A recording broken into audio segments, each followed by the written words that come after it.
জামাতের নায়েবে আমির মাওলানা দেলওয়ার হোসেন সাঈদীর বিরুদ্ধে দেয়া ফাঁসির রায় ঘোষণার পরবর্তী সহিংসতায় পুলিশের গুলিতে দলীয় নেতাকর্মী নিহতের প্রতিবাদে সাতক্ষীরা, নোয়াখালী ও ঠাকুরগাঁওয়ে স্থানীয় জামাতের ডাকে আধাবেলা হরতাল চলছে। সকালে ১৪৪ ধারা উপেক্ষা করে শহরের বাকালের মোড়ে টায়ার জ্বালিয়ে রাস্তা অবরোধ করে পিকেটাররা। এ সময় সাতক্ষীরা যশোর সড়কের ছয়ঘরিয়ায় গাছ ফেলে রাস্তা অবরোধ করে হরতাল করে সমর্থকরা। ছয়ঘরিয়া এলাকায় হরতালের সমর্থনে স্থানীয় মহিলাদেরও রাস্তায় অবস্থান করতে দেখা গেছে। ঠাকুরগাঁওয়ে হরতালের সমর্থনে মিছিল করেছে ছাত্র শিবির। রাস্তায় পিকেটারদের দেখা না গেলেও দোকানপাট, ব্যাংক বন্ধ রয়েছে।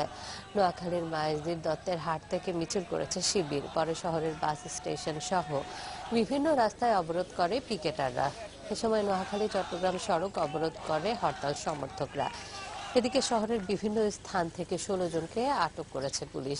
বৃহস্পতিবার থেকে শুরু হওয়া সহিংসতায় এ পর্যন্ত সাতক্ষীরায় নিহত হয় ১৩ ও ঠাকুরগাঁওয়ে নিহত হয় ৫ জন। আর শুক্রবার ও বৃহস্পতিবার নোয়াখালীর সোনাইমুড়ীতে বিক্ষোভকালে পুলিশের গুলিতে ৩ জামাত শিবির কর্মী নিহত হয়।